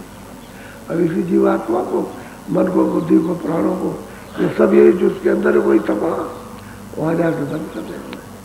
अब रोज चिल्लाओ, जैसे यहाँ पर तकलीफ होती है रोटी चिल्लाते। बोलो गुरु चरणन आशिक होना यह बात। मैं बीच में एक बात आपको सुनाऊं, मतलब की बात मैं तो यहाँ बहुत दिनों से हूँ। मैं तो मतलब गुरु महाराज ने ये कहा था कि भाई जब करीब कुटी बनाना तो मथुरा में रखना, और ये कहा था कि उस पार मत रखना। यानी जिस तरफ गांव है उनका अलीगढ़ जिले में, कहने लगे जमुना के इस पार कुटी मत बनाना, उस पार बनाना। जब भी कभी भी जब ये हो समय बन जाए कि भाई कुटी कहीं बनाएंगे, तो हम तो हमारा तो ये कोई जान पहचान का था नहीं, एक भी कोई रिश्तेदार भी था। हमने तो काशी में सत्संग शुरू किया था, तो बहुत लोगों ने कहा कि हाँ मतलब ये कुटी हम लगना है, यहाँ आप अपना ले लीजिए, रहिए, उठिए बैठिए, भजन कीजिए, लेकिन हम यहाँ नहीं। और गुरु महाराज ने कहा कि जब कभी इच्छा हो तो मथुरा में। तो उनकी बात हमको जब वो सुनाते रहे, समझाते रहे, तो वही हमको याद रहा। तो जब कुटी बनाने का समय आया तो अकस्मात कुछ नहीं है, एक सज्जन थे, वो अपने घर में ले गए। तो जाकर कहा महाराज हमको रास्ता कुछ बताइए, हम भजन करेंगे कुछ। कह रहे तो हमने कहा बता देंगे आपको। तो उनको हमने बता दिया, बताया। तो हमने कहा आप भजन नहीं कर सकते, क्यों? कि आपका घर में झगड़ा होता रहता है, तो आपका चित्त इसमें पड़ जाएगा, थोड़ा सत्संग सुन लीजिए। तो कहने लगे, हम बोले, कहने लगे झगड़ा तो होता। बड़े ईमानदार थे, समझ गए। एरी सेंटर एक्साइज में सुपरिटेंडेंट थे, बहुत ही ईमानदार आदमी। लेकिन उनकी जो देवी जी थी, वो जज साहब की लड़की थी, वो उनको ब्याही हुई थी। तो उनसे उनसे कोई बात में झगड़ा हो जाता होगा। तो हमने उनसे कहा बगैर कि आपका झगड़ा घर में हो जाता है तो आपका मन विकसित हो जाएगा, थोड़ा सत्संग दोनों जगह सुनिए, और हम कभी आएंगे तो मतलब आपको सुना देंगे, सुनाएंगे सत्संग। तो कह रहे अच्छी बात है, तो हम तभी ठीक रहेगा, अभी हम बता देंगे तो कुछ कर नहीं पाएंगे आप। कह लगा ठीक है। एक दिन बोले, 2-4 दिन के बाद में जब जाने वाला था, कह लगे झगड़ा तो होता है, बहुत झगड़ा होता है। तो हमने कहा एक काम करो, मैं लौट के आऊँगा आपके पास, तो आप ये करना कि जब ये कुछ कहे देवी जी तो आप कुछ मत कहना, कोई लिखने पढ़ने लगना है, बाहर चले जाना है, दफ्तर चले जाना, और आप कुछ कहो इनसे तो ये इनसे कहा कि आप तो कहिएगा, कुछ मत कहिएगा। भाई ये तो प्रेम प्यार का सौदा है, हमें जीवन की यात्रा करना है तो प्रेम प्यार रहेगा, तो यात्रा मतलब है कि आराम से बीतेगी, और धन धाम होते हुए कुछ नहीं मतलब। तो अब उनका कुछ रात होगा तो उन्होंने कुछ पालन किया। तो जब मैं लौट के 1-2 महीने के बाद आया तो कहने लगे कि अब की बार तो बहुत कम झगड़ा होगा, यानी मतलब ये 2 महीने हो गए, 1-2 दिन तो बात हो गई, इन्होंने भी कुछ कह दिया, मैंने भी कुछ कह दिया। तो मैंने कहा इसका आप ध्यान रखो। कहने लगे हमारे साथ चलिए आप। तो ले आए, उनके बहनोई साहब ठहरा रहते थे मथुरा में, डेम्पियर में, तो उन्होंने उनको ठहरा दिया, वहाँ ले आए। एक बड़ी कोठी थी उनकी डेम्पियर में, बहुत बड़ी, तो ठहराया। तो दोनों आदमी, वो तो चले गए, हमसे कह दें कि आप कुछ दिन रहिए यहाँ, हमने कहा अच्छी बात। तो दोनों आपस में बात कर रहे थे कि हमारे पास कई जगह ज़मीन है, यानी प्लाट है, तो हम उसको बेचना चाहते हैं। बहुत पैसे वाले थे, और मतलब ये गवर्नमेंट में डॉक्टर थे, सुप्रिंटेंडेंट, वो तो डॉक्टर थे, वो तो मतलब ये सिविल सर्जन थे। तो मतलब ये है कि, तो हमने एक दिन पूछा, मेरी माता जी आपकी ज़मीन है कहाँ पर है? तो हमको दे दीजिए। तो कह लगे कि अच्छा हम डॉक्टर साहब से पूछेंगे। तो डॉक्टर साहब से आए, पूछ कर कहा हम दे देंगे, अब तो उसके लिए तैयार है देने के लिए, हम तो इसको देना ही चाहते। तो कितने में देंगे? तो उन्होंने कहा 3000 रुपये। हम कुछ नहीं बोले, हमें वही डॉक्टर साहब के पास रहे, और 2-4 दिन हो गए हमको, 4-5 दिन। चलो मतलब ये इनसे क्या कहें, कम कर दीजिए। तो उस समय जब लिया था तो मतलब है 3000 रुपये बहुत था। तो हमने कहा अच्छा ठीक है, हम कहीं से इंतजाम करते हैं। तो मतलब ये है कि तो कुछ उससे मंगाया, कुछ उससे मंगाया। हमने भाई मथुरा में कुटी के लिए एक जगह मिल रही, तो लोगों ने दे दिया। तो 3000 रुपये हमको दिए। अच्छा हम गए कचहरी में, और कहे चलिए आप। तो हम लिखा पढ़ी करते हैं, 2 प्लाट दिए उन्होंने, एक पीछे था, आगे 3000 था। लेकिन जब दस्तावेज उनका देखा तो उन्होंने दोनों को लिया था 1200 रुपये में। लेकिन हमसे कहा था, हमने कहा ठीक है कोई बात नहीं है। अब इनके पास तो बहुत पैसा था, तो हमने कहा कोई अर्जा नहीं, डॉक्टर साहब है, उनकी इच्छा, उनसे क्या कहना। अच्छा जब लिखा पढ़ के बाहर निकले तो हमने डॉक्टर साहब 500 रुपये हमको दे दीजिए, हम आपको दे देंगे। तो तुरंत उन्होंने वही दे दिए उसी जगह के लिए। हमें उसकी बॉडी बाल बना देंगे, तो मतलब हम तो बाहर रहेंगे, हम तो यहाँ रहेंगे नहीं, तो बना के चले जाएंगे, नहीं तो कोई आदमी घेर डाल देगा।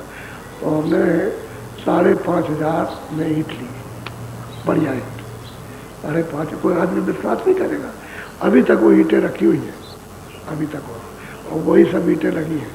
8 रुपये 1000 की ईंटें लगाई, वहाँ लगा करके हमने उसको बनाया। जब लोग ज़्यादा आने लगे भंडारे के अवसर पर, तब फिर मतलब ये इस जगह पर आए। तो यहाँ तो सब कुछ नहीं, यहाँ बैठ जाइए, स्टेशन साफ दिखाई देता था, प्लेटफार्म, आदमी घूम रहे, समय गाड़ी खड़ी हुई है सब यहाँ। तो मतलब यहाँ हम पुलिया पे बैठे, तो एक आदमी बैठा था, हमने भाई कोई जगह है? कह लगा कि हाँ यहाँ जगह है। तो कोई बिकाऊ है? कह लगा हाँ बिकाऊ है। कहाँ? कह लगा ये हमारी जगह ये। तो पहले यही लिया। यहाँ एक कुआ था, आगे चने थे, बीड़ियों का बाग था, ये ऊंचा नीचा था, बीड़िया टीले थे। आप उधर खड़े हो जाइए, इधर दिखाई न दे, इधर खड़े हो जाए उधर दिखाई न दे। तो उन्होंने कहा कितना का 8,000 देंगे। तो कह लगा और काम, कह लगा नहीं हमने भाड़ा 20,000 दिया। तो मैं कहता चलो ठीक है कोई बात नहीं, 8,000 रुपये। अब यह है कि जब मैं बाहर घूमता रहा तो मतलब यह है कि गवर्नमेंट ने ये सोचा कि ये बाबा जी प्रचार कर रहे हैं और भविष्यवाणी करते हैं तो हमारे खिलाफ पड़ता है। तो इमरजेंसी जब आई तो हमको बंद कर दिया और मेरा काफ़ी जमीन ले ली, लेकिन 150 रुपये एकड़। आपको आश्चर्य हो, 150 रुपये एकड़। और कोई ज़मीन जो है 400 रुपये एकड़, कोई ज़मीन 600 रुपये एकड़ और कोई ज़मीन 1,000 रुपये। तो ऐसे ज़मीन लेकर के बचे। अब बहुत से लोग आए कि अगर कुछ नहीं और टीले हैं तो हमको कुछ पैसे दे दीजिए और हम मतलब आप ज़मीन जोतिएगा। तो हमने कहा चल दे जाओ पैसे। तो दूने तिगुने चौगुने पैसे ले लिए, कह लगे आप जो चाहे सो करते रहिएगा। तो उनकी ज़मीन को जोतते रहे। अच्छा इमरजेंसी आई तो पैसे, अब तो बात सच्ची होती है, बात निकल गई। तो उन्होंने पैसे ले लिए, कहा कि तो वो स्वयं नहीं आते, लेकिन जब इमरजेंसी लग गई तो कहा ये बाबा जी का आश्रम उजाड़ दिया जाए, तो नहीं रहेगा तो मामला खत्म हो जाएगा। तो यहाँ पर यह उद्योग बनाया, ये भी स्वीकार किया, इसको भी स्वीकार कर लिया, सबको स्वीकार किया। एक टंकी बनी थी उसको छोड़ दिया कि इसका पैसा देना पड़ेगा, तो टंकी को छोड़ दिया। पहले तो थोड़ी जगह छोड़ी और भी छोड़ दिया।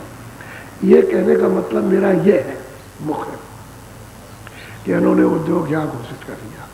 मैं तो मुझे तो 21 महीने जेल में रखा, तो जेल में रहा और किसी में ले लिया, कोई चिट्ठी पत्री नहीं। ये मंदिर की दीवारें बनी थी, इसमें 10 लाख का टैक्स लगाया, इस पर इनकम टैक्स 10 लाख का इस पर लगाया और उस पर अलग लगा दिया। तो मतलब और कोई चिट्ठी पत्री नहीं, किसी में मिले, वकील मुख्तार कोई नहीं मिल सकता। और एक बार कर दिया इसको, पर अपने फैक्ट्री बनाई हो। अब उसमें हम मुकदमा लड़ गए। जब वहाँ से आए तो कुछ नहीं, यहाँ तो सब सामान चला गया, कुछ नहीं था, आश्रम का सब चला गया। तो मतलब यह है कि मुकदमा लड़े, यहाँ वहाँ चले गए हाई कोर्ट, वहाँ हम जीत गए। जीत के पता आप बताओ, जो जीत गया तो सरकार ने एक बार किया, सरकार का ही अधिकार नहीं रहा, तो यूपीएसआईटी का क्या अधिकार रहेगा। एक मोटी सी बात है, ये तो बुद्धिमान को समझना चाहिए। हम तो कुछ बुद्धिमान है नहीं, हम तो सीधी बात जानते हैं। तो मतलब हुआ फिर उन्होंने किसी और ज़मीन एक बार की, उसको एक बार नहीं किया, हमारी ज़मीन को एक बार किया। फिर उसके बाद फिर लड़के फिर उनका वहाँ मतलब एक गजट खारिज हो गया। तो जो गजट है वो खारिज हो गया, दोबारा फिर किया। तो फिर गए वहाँ हाई कोर्ट में, फिर गजट खारिज हो गया। अभी देखिए दुश्मनी नहीं है, ये बार बार दुश्मनी कि उसी ज़मीन को बार बार एक्वायर करना। तो आपका अधिकार अगर खत्म ही हो जाता तो आप एक्वायर क्यों करते। अच्छा अब यहाँ फैक्ट्री लग गई, तो इन्होंने देखा बाबा जी यहाँ रहते हैं, इनके बहुत लोग आते हैं। तो उन्होंने कहा कि बाबा जी हमारी ज़मीन को, हमारे कारखाने को चलने नहीं देते। यानी इतने उन्होंने कहा। और एक भी आदमी से अगर पूछिए कि हमने किसी को छेड़छाड़ की हो, किसी आदमी से छेड़छाड़ नहीं की, और वहाँ पुलंदा बन गया। तो यहाँ के जितने अधिकारी आते हैं सब जानते हैं कि बाबा जी तो किसी को बोलते नहीं है। अब ये बात है असली। तो मतलब ये है कि बदनामी करने की बात, अरे भाई हम तो सीधा सत्संग करते हैं, हमको क्या नहीं जाना, हमारे नाम तो कोई जमीन है नहीं है, सब संस्था के नाम, सब उसके नाम। अब इतने लोग आते हैं, बैठते उठते, परमार्थ का रास्ता देते, अपने अपने घर चले जाते। तो इनके लिए कुछ थोड़ी बहुत रोजी आते, तो व्यवस्था तो थोड़ी बहुत होनी है, तो यही करते हैं व्यवस्था। हम तो एक नाम मात्र के, हम तो छोड़ के चले जाएगा, हमारा इससे क्या, यही हमारा नहीं है। हम तो ये उद्देश्य के आदमी है, यहाँ किसी का कुछ नहीं छोड़ के जाना, वो काम करो जो सही है, सच्चा है। तो झूठा काम क्यों करते हो। अच्छा कागज भी कोई नहीं मानता, उसको कागज कहते हम इसको हाई कोर्ट और कोर्ट को हम नहीं मानते।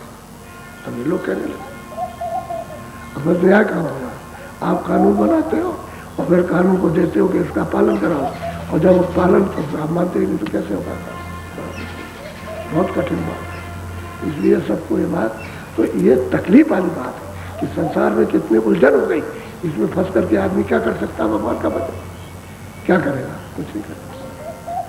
ये है तो इसी में घर घर में फंसा हुआ, और लोग अपने लोन को बचाने के लिए बाबा जी का नाम आगे रख देते हैं, ताकि हमको फिर लोन न देना पड़े और न उसका ब्याज देना पड़े। ब्याज से बचने के लिए, स्वार्थ के लिए, यानी हमसे क्या मतलब उनसे, हमारा उनकी फैक्ट्री और किसी के क्या कारखाने से और किसी के दफ्तर से क्या मतलब। अरे भाई तुम अपना लेते दो अपना, तो बाबा जी को बीच में क्यों ले आते। बाबा जी तो किसी को चर्चा नहीं करते। तो ये सब ऐसा करते। तो बड़े बच्चा रंगा लगाते अच्छे काम में नहीं, अरे सीधा साधा काम करना चाहिए। ये तो परमात्मा का रास्ता है। जब इसमें फंस जाओगे तो नाम मात्र को भी कोई पूजा नहीं कर सकते हो। हम तो कहते हैं चाहे राम की हो, चाहे कृष्ण की हो, चाहे अल्लाह हो, चाहे उसमें कोई गाड हो, किसी की पूजा नहीं कर सकते जब ये पूजा कर रहे हो, ये हो ही नहीं सकते। अरे भाई ऐसे रहो कि जिससे तुम भी अपना काम करो सब लोग। और खाने पीने की बात है वो तो प्रारब्ध देते थे, तो प्रारब्ध दे हर साल इंतजाम होता है इतना बड़ा। कोई आदमी कह सकता है कि मैं किसी की एक इंच जमीन लेता हूँ कि मैं छीन झपट करता हूँ। अगर कोई देगा तो इनसे कहता हूँ भाई ये दे रहे ले आओ, कुछ ले आओ, ले लो जमीन को, ले लो, पैसे देते दिला देते पैसे, किसी की जमीन नहीं देते। इसलिए किसी आदमी को कभी सोचना नहीं चाहिए कि बाबा जी किसी का नुकसान करें। हमसे जितना लोगों को आराम मिलता उतना कुछ नहीं। अब इतनी सड़कें गाँव की बना करके लोगों के द्वारा ये दूसरों के लिए आराम है, हम उनसे सड़कों में क्या करते हैं? तो ये सब काम करते ही रहते हैं। अब वो आप उसका लाभ न उठा सको, मैं क्या करूँ, मैं उसके लिए फायदा कर सकते। इसलिए सब लोगों को यानी ये सब झगड़ा समझना चाहिए और भगवान के भजन में लगना चाहिए। ऐसे तुम गांव में लगे हो, वहाँ ये झगड़े तो क्या भजन करोगे? कहोगे महाराज वहाँ झगड़ा है, उसने ये मार दिया, ये कर दिया, हमारी जमीन ले ली, हमारा ये कर दिया, हमको मतलब सता रहे, घर से निकाल रहे, तो झगड़े में भजाओ, भजन क्या करोगे? इसी से तो कहता हूँ तुम निकल के बाहर आओ, इसको समझो तब समझ जाओ। हम कुछ नहीं समझते, चाहे जितने मुकदमे चला लो, हम उसको कुछ क्यों, हम कोई गलत काम नहीं करते, आप अपना चलाते नहीं है, हम आगे बढ़ जाएंगे, आगे फैसला हो जाएगा, उसमें क्या? अगर मतलब यहाँ नहीं होता तो वहाँ हो जाएगा, तो आगे चले, कोई बात नहीं, उसमें घबराना नहीं, ना किसी को खाना नहीं देने की जरूरत। भजन करो, भजन पर जोर है। ये सब तकलीफें ये समझो कि भाई तुम्हारा सबका पाप रखना, चलो ये बरसात होकर के निकल जाएगा, आप हल्के हो जाओ। किसी ने चोरी कर ली, तुमने किसी का माल लिया होगा, चलो चोरी कर ली, बात खत्म हो गई, अब तुमको नहीं देना पड़ेगा, सही बात है। किसी ने चुराया होगा, अब कि तुम्हारी उसको दे रहा तो चलो थोड़ी भी चला गया, ये क्यों नहीं समझते? तो ऐसा ही समझ के चलना चाहिए, तो झगड़े में मत फंसो। तुमको निकालने की बात हो रही, वो तो फंसे हुए, वो नहीं निकाल सकते, वो तो उसमें गड़ गए। जो गड़ा हुआ उसमें मोह ममता में उन्हें निकलेंगे, सुनने वालों को तो निकलना, उनके निकालने की बात करते हैं। इसलिए तो ऐसा मत, सम पर तकलीफ आई, सबको घरों से, उनके घरों से निकाल दिया। कदीमी घर खानदानी, उससे महात्माओं को निकाल के कहा तुम चले जाओ, हमको तुम्हारी बात अच्छी नहीं लगती, हम ये उपदेश नहीं सुनना चाहते, क्योंकि इससे हमारा व्यापार जाता है, हमारा बिजनेस चाहता है, आप जाइए दूसरे कीजिए। तो उन्होंने छोड़ दिया कि जाओ, अगर तुम जो भी दूसरे बना लेंगे तो दूसरे बना। तो महात्मा सब तरह के होते हैं, एक तरह का, लेकिन यह है कि महात्माओं को लोग न समझने के कारण उनको तकलीफ देते हैं। अगर उनसे फायदा उठाए तो सब चला आत्म कल्याण हो जाए। बोलो बोलो। गुरु लगे जिसे अति प्यारे, तिन कुल कुटुंब सब कहते हैं गुरु जिसको अच्छे लगते हैं, जिनसे प्यार हो जाता है, जिनसे अच्छे प्रीत प्रति विश्वास हो जाता है, कहते हैं उनकी क्या महिमा की जाए, वो सारे कुटुंब को पार कर देगा। जो गुरु भक्ति जिसमें आ जाती है वो बच्चा, इसीलिए कहते हैं नचरवान भगवान ज्ञानी। अरे इससे अच्छा क्यों बच्चे पैदा करते हो? अगर भक्ति से वो चूक गया तो ऐसे बच्चे क्यों पा कर जो पाप करें, जो तुमको भी डुबा दे और तुम्हारे सबको डुबा दे। ऐसा हो जो भक्ति मानो। एक बच्चा अच्छा निकल आएगा, बच्ची निकल आई तो सबको पार कर देगी। तो कहते हैं जिनको वो महात्मा जो सचमुच क्या है, कुल कुटुंब को तार देते, पूरा परिवार उसका निकल जाए। तो वो तो सामर्थ्यवान है, उसमें भी वही सामर्थ्य आ जाए। बोलो। धन पिता मात उन जन के, जिन भक्ति करी कुल तज। अब वो महापुरुष अपने बचनों से उन माता पिताओं की तारीफ करते महिमा कि धन है वो कि जिन्होंने इस भक्ति की तरफ में यानी सच्चे मतलब मार्ग की तरफ ढकेल दिया अपने बच्चे को, बच्ची को, और जो निकल के चला गया। तो बताओ उसकी बहुत कितनी महिमा। जब महापुरुष उस भक्ति की महिमा उन प्रेमियों की कर रहे, और धन है वो कुल माता पिता जिनसे वो पैदा हुए, तो बताओ माता पिता का काम नहीं होगा जिनसे वो पैदा होते हैं। उनका भी काम हो जाएगा। तो होना ही है काम को। जब पेड़ पालों का काम पशु पंछियों का रास्ते में कर देते हैं तो मतलब ये कि वो तो उससे पैदा हुए, उनका तो काम हो जाए। बोलो। जिन सही मरामती जग की जिन मिली रास दूर कहते हैं कि भाई सबके बोल को सहन करो, जो किसी का बोल हो उसको सहन करो। कुछ क्या कहता, कोई कुछ कह रहा, कोई कुछ कह रहा, कोई कुछ कहता, कोई निंदा करता, कोई आलोचना करता, कुछ करता। तो ये मलामत है, उनके बाहर के यानी बिगड़े हुए शब्दों की मलामत। कहते जिन्होंने इस मलामत को जगत की सहन कर लिया उनको सुख का घर, सुख का रास्ता, सुख का धाम उन्हीं को मिला। और जो इसमें फंस गए, अगर मीराबाई सुख में फंस जाती, उनके बोलचाल में अटक जाती, तो फिर काहे को उसको अपना घर मिलता? वो कैसे मिल जाता? उसको तो जलन थी, वो तप रही थी, मालिक के लिए तड़प रही थी, तो उसको रैदास मिल गए और रास्ता मिल गया। उसने विश्वास किया उस पर, तो उनको लगा दी, पहुंचा दिया। तो कहते हैं सुख का ढेर, सुख का सागर उनको मिलता है। और जिनको सुख का सागर मिलता है उसमें से कुछ भी ले सकते हो, उनके पास क्या करें? तो जगत की मलामत को सहन करो, कुछ बोलो बस, चुपचाप सहन करते रहो। और देखो उनके शब्दों को पकड़ने की जरूरत क्या, उनको वहीं सुनो, गांठ वहीं खोल के बैठो, गांठ में बांध के बन आओ। गांठ में बांधोगे तो उत्पात हो जाएगा, तो तुम्हारा मन बुद्धि चित्त वही इसमें फंस जाएगा, उलझ जाएगा। वहीं रहो तो उस जगह, वहीं अपने को रखो, बस चले आए छोड़ के, कुछ नहीं, कोई नुकसान नहीं। कहते हैं इस मलामत को छोड़ो। बोलो। जो कुल लाज जगत से डरे गुरु भक्ति से वह कहते हैं कि कुल मर्यादा, कुल की लाज, लोक लाज नहीं, रोक ली। जो कुछ भी अगर डरने लगा रहे तुम्हारे खानदान में तो ये करते थे, तुम ये क्या करने लगे? तुम्हारे खानदान में पूजा होती थी, बकरे काटे जाते थे, मुर्गे चढ़ाए जाते थे। चलो मतलब ये है कि ये तो कौन सा भजन करते हो, ये तो तुम्हारे खानदान में कभी नहीं हुआ। इस लोक लाज से अगर वो डर गया, बह खा गया, तो भक्ति नहीं कर, न सत्संग सुन सकता, न उसके आदेश का पालन और न भजन कर सकता, गिर गया। कहते हुए ऐसे, इससे कभी मत डरो, ये लोक लीत है, लोक बोल है, इसलिए अगर तुम फंस गए तो बस गिर गए। कहते हो उसका जो सच्चा प्रेमी होता कभी ध्यान भी नहीं देता, कुछ नहीं, कोई असर उस पर नहीं होता। कहने बड़ा बेनज़ीर निकला कि हमारी एक भी बात को नहीं मानता। तो अगर किसी को गाली देते रहो, गाली देते देते थक जाएगा, कहने बड़ा बेहुदा है और बड़ा पागल है, बड़ा बेवकूफ़ है, और बताओ हमने इतना कहा कुछ नहीं सकता, कोई असर नहीं हुआ। तो सही बात है, बेवकूफ़ों का क्या असर, समझदार के लिए कुछ भी नहीं। तो दुनिया जो है ये टटम्बे में फंसी हुई है, बेवकूफ़ नहीं और क्या, जो अपना समय व्यर्थ में गुजार रही और ऐसे ही चला जा रहा। और वो बेचारा भक्त है, कोई भजन करता, अपनी आत्मा को जगा रहा और निकल जाएगा, वो इधर जा रहा, उधर। जगत भक्त सो बैर है, यानी भक्तों से और जगत के लोगों से बैर रहता है, प्रेम नहीं हो सकता। ये चाहेंगे, भक्त चाहेंगे मालिक को, और कहेंगे तो मालिक को याद करो और चलो मालिक को प्राप्त करो। जिसके पास सब कुछ उसे प्राप्त नहीं करेंगे, जिसके पास कुछ नहीं है उसके पास दौड़ेंगे। यह है जब तो भक्त तो पैर रहता है, दुश्मनी रहती है, क्योंकि वो भक्तों की लीला और उनके ज्ञान, उनकी शक्ति को पहचान नहीं पाते, तो इसमें लड़ते झगड़ते रहते। बोलो। जिन पर बकस से गुरु की होई गुरु मुख ऐसा बिरला। कहते हैं कि जिन पर गुरु की कृपा, बख्शिश कहते हैं गुरु की दया, जिन जीवों पर हो जाती है तो कहते हैं बिरला को निकल आता है।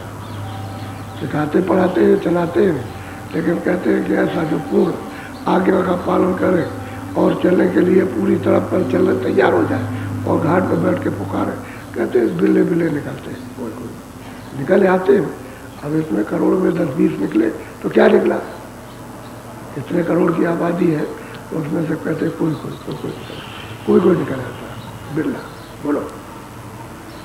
सत्य गुरु स्वामी कही बनाई सेवक को गुरु दिया जगा। कहते हैं भाई सच्चे सेवक को गुरु ने जगा दिया और सब विधि और सब उसको समझा दिया कि देख ऐसा ऐसा कर, ऐसा हो जाएगा, तुझे अपना घर मिल जाएगा, तू शब्द के साथ जुड़ेगा अमृत पीने को मिलेगा तो धार को पकड़ के, सर्प की धार को पकड़ के चढ़ जाएगा और अपने अजर घर में, अपने देश में, अपने वतन में पहुंच जाएगा सीधा सीधा। कहते हैं हमने उसको गुरमुख को पूरा पूरा जगा दिया, चिता दिया और उसमें आ गया। तो कोई कोई होता है ऐसा, सब नहीं। अच्छा आप फिर सुन लो, इतवार, सोमवार और मंगल, ये तीनों दिन सत्संग सुबह शाम दोनों टाइम होगा।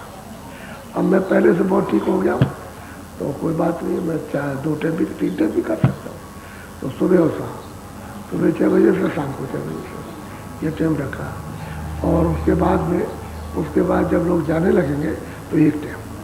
अगर अगले दिन जैसे बुधवार है और लोगों की भीड़ रह गई तो दूसरे टाइम भी हो सकता, सुबह शाम दोनों टाइम, बुधवार को भी हो सकता। लेकिन जब जाने लगेंगे और वो अपने इतने ही जो मंदिर में और सब जगह अपनी सेवा करते हैं उतने रह जाएंगे तो 1 टाइम तो रोज ही होता है। लेकिन ये जो है सत्संग वहाँ मंदिर पर कल से होगा, कल से मंदिर पर, क्योंकि आज रात को बहुत आ जाएंगे और वहाँ पर भीड़ हो जाएगी। लोग आ रहे हैं, ऐसी सूचना है तो भीड़ हो, यहाँ बैठने की जगह नहीं रहेगी। तो वहाँ मंदिर पर जगह है, वहीं पर इंतजाम लाउडी स्पीकर का हो जाएगा, मंच वहाँ बने हुआ, उस पर बैठ जाएंगे और फिर वहाँ पर आकर के आप उसको पूरा सुनिए, सुबह का और शाम का। और सत्संग नहीं होता और कुछ नहीं होता। बाकी इस पर आप पूरा अपना दबाव रखिए, असली चीज़ को पाने के लिए अपना कदम बढ़ाइए। यानी दरवाजे पर बैठ कर चलने की पूरी तैयारी के लिए आप तैयार रहिए तो जल्दी काम हो जाए। जैसे ऐसे रहे तो यार बोलो जय गुरुदेव, जय गुरुदेव। देखो शाकाहारी रहो। हमारे पास में हर किस्म का आदमी आता है, ये तो अच्छा भी आता है, बुरा से बुरा भी आता है। अरे हर एक तरह का आदमी आता है, बदमाश से बदमाश। लेकिन जितने बदमाश होते हैं अपने को सातिर बदमाश कहते हैं, वो महात्माओं से कभी नहीं बोलते, महात्माओं से बहुत प्रेम करते हैं, वो नहीं बोलेंगे। जो कच्चे होते हैं छिछोरे, वो तो कुछ कह सकते हैं, लेकिन जो सच्चा होता है, यानी मतलब यह है कि जो वो महात्माओं से कभी नहीं बोलेगा, कभी कहीं भी नहीं बोलेगा। तो यहाँ तो सब तरह का आदमी, खराब से खराब, 10-10, 20-20 बंदूकें उनके पास, एक से एक अच्छी। और यहाँ सत्संग में आए तो जमीन में दबा दिया। और जिस दिन से उन्होंने छोड़ा आज तक कभी बंदूक नहीं पकड़ी। तो कभी कभी बैठे बैठे हंसते रहते, कैसे देख रहे नए सीखने जा रहे हैं, सीखने जा रहे, हंसते करके उसको देख करके अरे कह रहे ये जो कह रहे हैं उसको सुन रहे हैं, हंसते हैं, क्योंकि वो तो सब कर चुके हैं। उनके बाद तो भी बंदूकें उन्होंने दबा दिया तो पकड़ते नहीं, साधु हो गए और छोड़ दिया सब। जंगल में झोपड़ी बनाई भजन कर रहे, रास्ता मिल के भजन कर रहे, बहुत अच्छा भजन होता। ये मत कहो कि बदमाशों को रास्ता नहीं मिलता। बदमाश वैसे बड़े सच्चे होते हैं, जब जान जाते हैं कि ये बुराई है और इससे हमारा भला नहीं होगा तो तुरंत छोड़ देते हैं। लेकिन सत्संग मिलना चाहिए, दया भजन। हर किस्म का आदमी आता, खराब से खराब, समझ गए, एक से दुनिया के खराब, और बच्चों से बच्चे। लेकिन यह है कि सब तो शाकाहारी रहो, आपको सब कुछ शाकाहारी हो। शाकाहारी रहने से अपनी इंद्रियां शुद्ध पवित्र रहती और मन बुद्धि पर उसका असर नहीं होता। नहीं तो काम, क्रोध, लोभ, मोह, अहंकार का असर हो जाएगा तो बुद्धि विकृत हो जाएगी। इसलिए शाकाहारी आप खूब अनाज खाओ, घी दूध खूब खाओ, जितने भी खा सकते हो फल खूब खाओ उसके लिए, और तरह तरह के बना के खाओ, लेकिन शाकाहारी रहो। शाकाहारी अनाज, फल फूल, ये सब शाकाहारी। अच्छी अच्छी चीज़ें मिलती, मेवा मिष्टान मिलता, खूब खाइए। कौन मना करता आप, लेकिन उससे बुद्धि ठीक रहेगी आपकी। लेकिन और चीज़ें ऐसी खाओगे उत्तेजित, मतलब ये तो बुद्धि खराब हो जाएगी, मन खराब हो जाएगी, इंद्रिया का चलामान हो जाएंगे, काम को जाग जाएगा, फिर कुछ नहीं कर सकते। इसलिए मना करता तुम्हारे हित के लिए। वैसे जो करते हो करो, अपना अपना करो, अपना अपना भोगो। उसने तो कहा है जो अपना करो अपना भोगो। मैं किसी के उसमें शामिल नहीं, ना आदेश देता हूँ ना मना करता हूँ, कुछ करो अपना अपना भोगो। उसके लिए मैंने जगह जगह तरह तरह के कारागार बनाए, कोठरियाँ बनाए, उसे बंद कर दूँगा और वहाँ पूरी मतलब यात्रा दूंगा। वो अपना वसूल करेगा, सख्त दंड देता है। लेकिन लोगों को नहीं मालूम। अब ये सत्संग में बैठ के सुन लेते हैं सही सच्ची चीज को, तो लोगों का फट समझ जाता। तो जो बदमाश सच्चा होगा वो महात्माओं से कभी कुछ नहीं कहेगा, कभी नहीं कहता। और सच्चा वो बदमाश होता बदल जाता सुन करके, क्योंकि उसमें सच्चाई है। किस लिए करता है उसे ये पता नहीं, बस यही बात इतनी है। और उसको समझा दिया भाई तुम किसके लिए और क्यों करते हो ये बताओ तुमको। जब उसको बताया तो फिर से छोड़ देता। तो बुरा से बुरा आदमी अच्छा सहज बन जाता है। ये कभी मत कहो कि मैं अच्छा हूँ बुरा नहीं बन सकता, ऐसा नहीं होता, अच्छा बन जाएगा। बोलो जय गुरुदेव। अब थोड़ा भजन कर जाओ। इतना सुनाने के बाद मन एक जगह लगाओ, सूरत के कानों के साथ में मन को लगाओ ऊपर। आपको कान में सुन लो कि सत्संग जो है भंडारे का जो आगे दिसंबर में आ रहा है, नवंबर में जैसे अभी हो रहा है बता दें, अभी हो रहा तो अभी अक्टूबर में हो रहा, नवंबर में ऐसे बता दें। और दिसंबर में जो है वो 9 दिन तो वो रहेगी, लेकिन 2-4 दिन पहले बता देता। वो 2 दिन तो है ही, मैं कोई नहीं करता, लेकिन उसमें भी चीजें आप इसलिए उसमें जो समय के बाद उनको समझ में देता है ये बात। कोई आदमी ऐसा नवंबर में हो गया, दिसंबर इससे बड़ी जो बता रहा है तो 14 से और 22 तक तो अपना पक्का है, उसमें तो कोई एक दिन है सत्ता होता है बातें पहले आ जाते हैं